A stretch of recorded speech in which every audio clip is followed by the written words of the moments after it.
Welcome to Boredom Sated. I am Jonathan. I am Michael.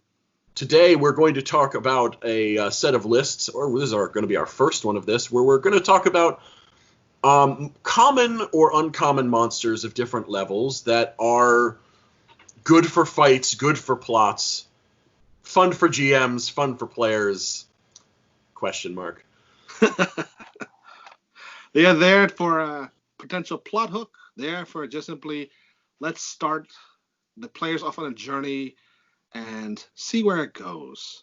Let's start at our number 5. How about that? Number 5. Well, first, let's talk about what this list actually is, which is this is the list of our CR less than 1 creatures for D&D 5th edition. That is very specific. Obviously, there's lots of different creatures. Several of the creatures we're going to talk about in previous editions or in other game systems still exist, but are not CR less than 1. True. So we're going to start with our number 5 and honorable mention kind of together, which is zombies and skeletons, respectively. Yes. Zombies are fun. Zombies can be used in a crowd. Zombies can be used to create a wonderful scenario. Like, you're going into a house, your group is just starting out, they see a bunch of bodies, and they're like, oh no, we missed something. Something has happened. And then the bodies start to twitch and move. Exactly. And you know what? Even if you're a little bit higher level, you're still fighting all of those zombies. But there's more of them. There's a horde of them. There's a ton of them. You get to start feeling like a hero. Zombies are one of those creatures where you can feel like the hero in that apocalypse scenario.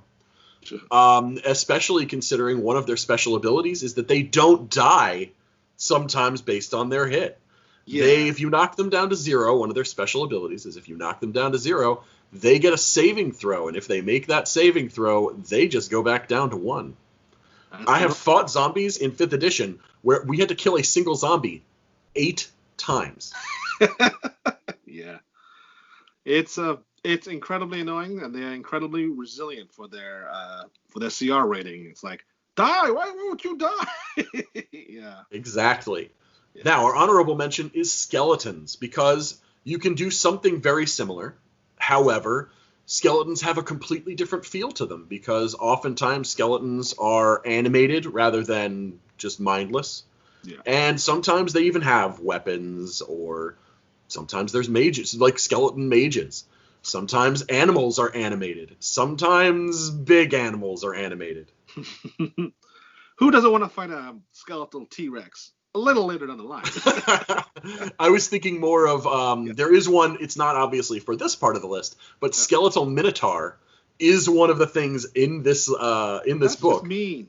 That's just mean. It can charge and stuff. Oh. It's a CR2, but at the same time, the basic skeleton, sword and board, and of course it also has the normal skeleton trait, which is that you need that blunt weapon so that you can break those bones.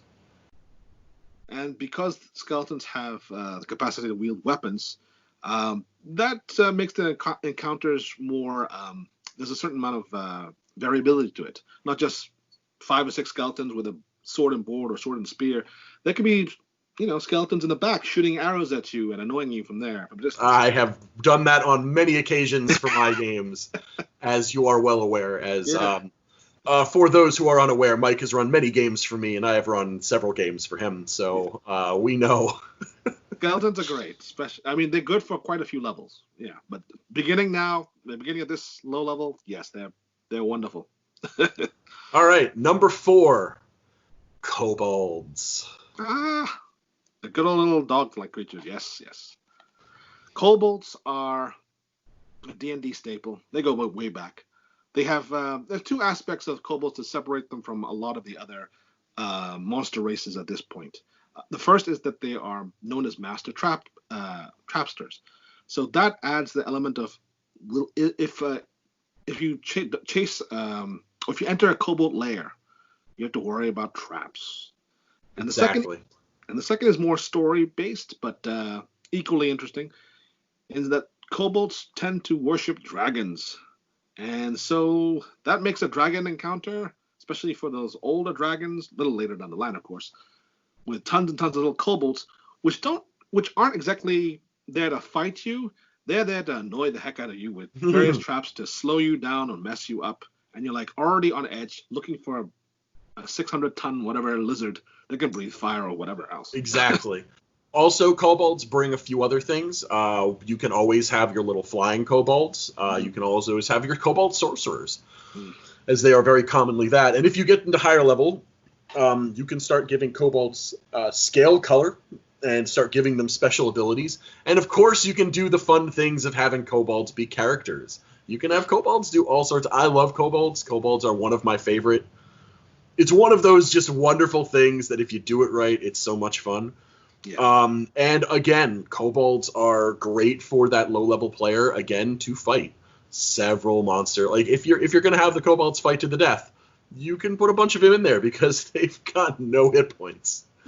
And they're there for the trickiness. They're there for the entertainment value. Yeah, they can be used as almost a little bit like zombies, and that they can be a horde of them, and you're like, oh, I'm killing 20 or 30 of them just as a regular low-level character. You immediately feel like you're special, that you're heroic in that regard. Yeah, and one of the points of D&D in general is to both enjoy the encounter as well for both sides, to make sure that it's entertaining, dangerous, but also so that the players feel like they've accomplished something.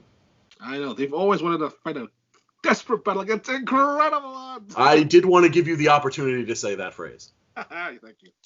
All right. Number 3, the Gray Ooze. I'm surprised there was an ooze at this level, quite honestly.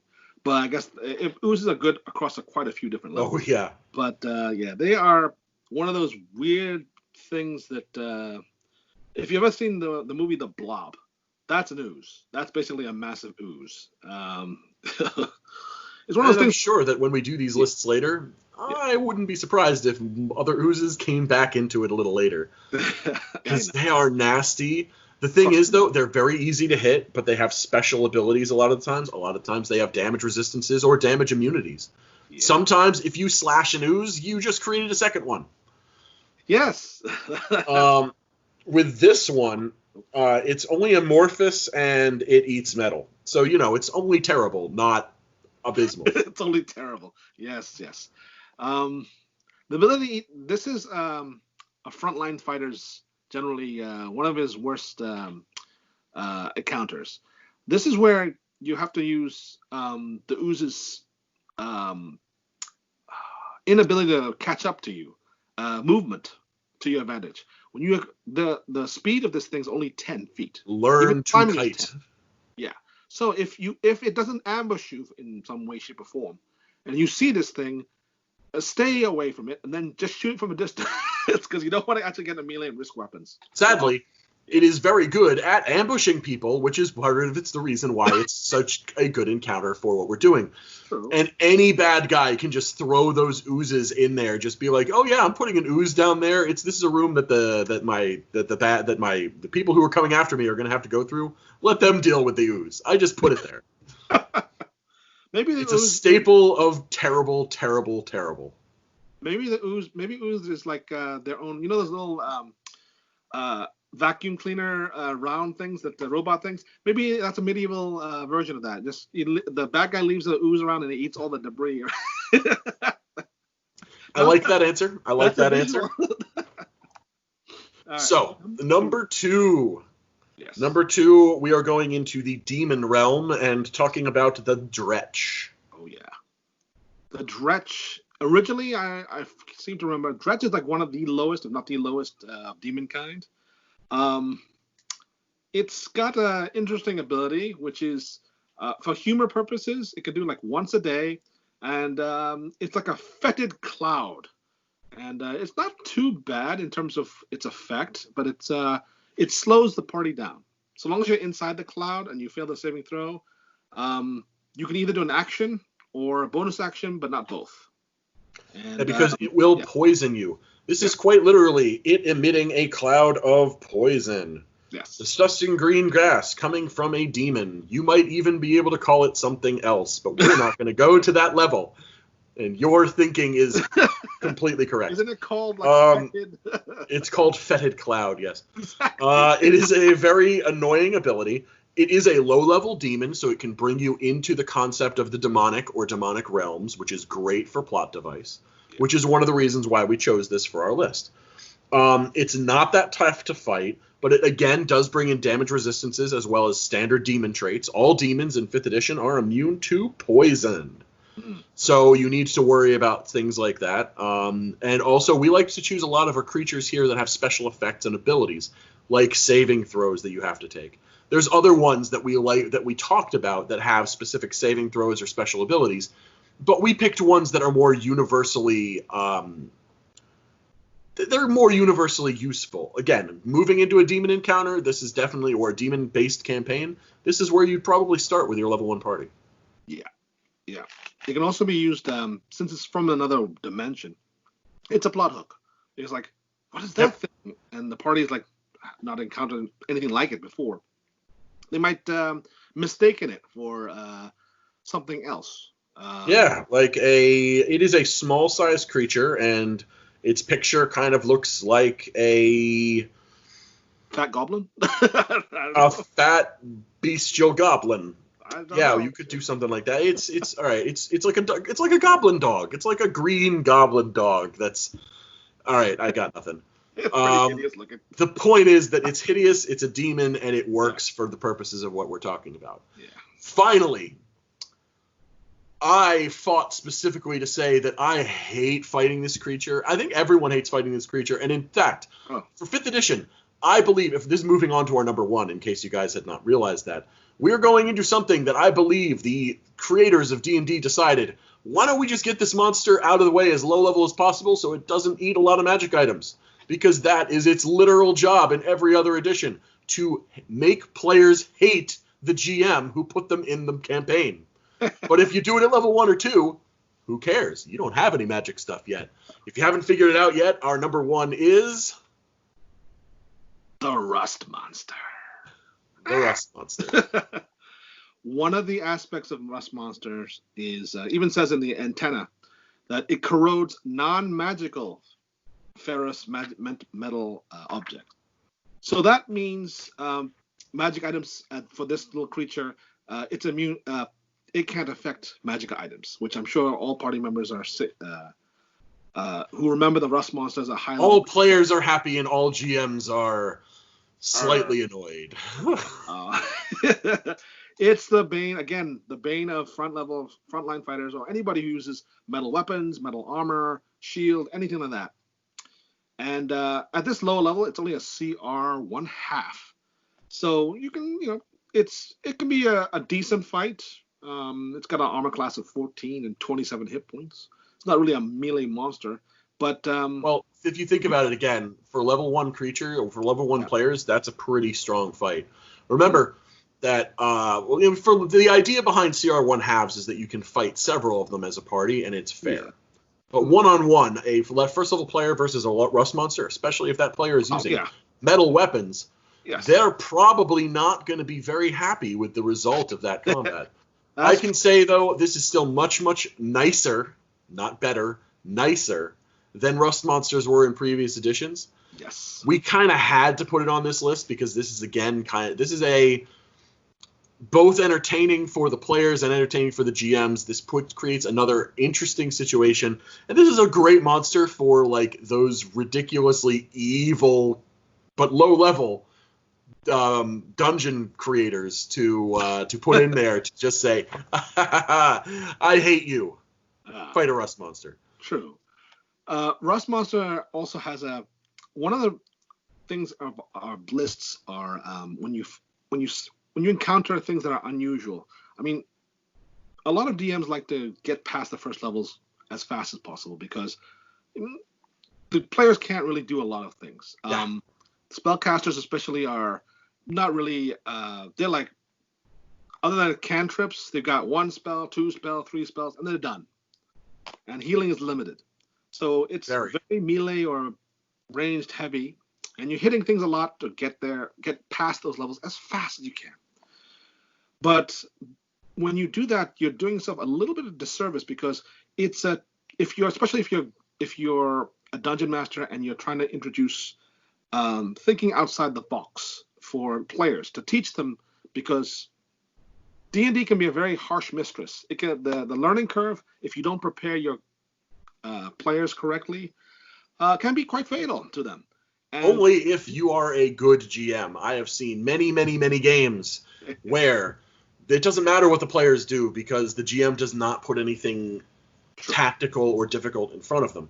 But if everyone is playing to their strengths and if everyone is playing to their utmost, it is important to go through these low levels and teach how to recognize concepts and how to do that. But that's the idea for another video. Rust monsters are a great point to be able to bring in that idea of the frontline fighters can't do anything about it. Make sure you carry different types of weapons. But that's the reason why I don't like it at level 1. What if you don't have the option for other weapons yet? Yeah. I've got a big stick. Hey, that works. I've got daggers. Just go away.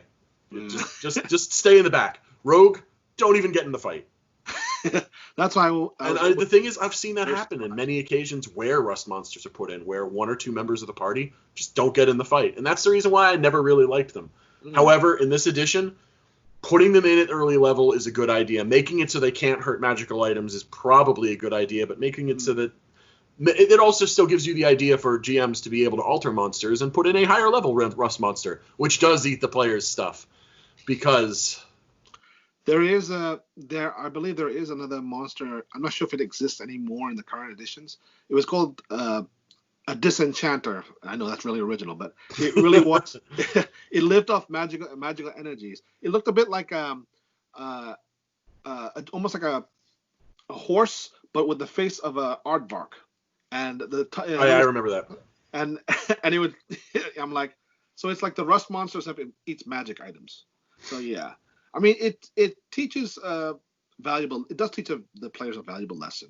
Yeah. And the earlier the better, because then it leaves the players, all right, we have to be a little bit careful with some creatures that we don't recognize. Let's test how to defeat it. Sometimes you just can't, you tank it, we'll melee it, we'll shoot it down, and you'll cast spells, blah, blah, blah, rinse and repeat. It gives them like, let's try and lure it out. But just remember that this is completely dependent on your campaign. Sure. Obviously, if we're talking to people who are new DMs with new players, you don't want to put this kind of stuff at them at level 1 because you want to make sure they get used to the concept of the game first. Play a campaign a little bit before they start having to fight against hey, you guys are level 1, make a DC 13 Fortitude save. What? Several of these monster types are obviously going to be important for more experienced players at low level to have fun, and some of them are going to be better for anybody playing at level 1. Yeah. 5th edition is more of a universal game for everybody to enjoy themselves with. So obviously, this is more our opinion than anything else. True. We've gotten off on kind of a tangent, so we're going to go ahead and stop there. Remember, if you guys enjoy our list, please like, subscribe, all that kind of fun stuff. If you think that there's something we left out, if you think there's something that we should have put on, I have a feeling someone will probably put in the comments that we aren't proper. I don't know who that could be. Because we did not include orcs. Because that's right, or any greenskins. We did not include any greenskins, but the thing is that, honestly, I'm probably going to put some of those in some of my later CRs, because I like the orc leaders, I like goblin leaders, hobgoblins, things like that. True. And the basic orcs, basic goblins, they're not as entertaining as the ones that we put into this list, in my opinion. Mm-hmm. Also, this is listed more for DMs and less for players in general. Anyway, so, again, if you like it, tell us you like it. If you don't like it, tell us why. And either way, have a good day and enjoy yourselves. Catch you guys later.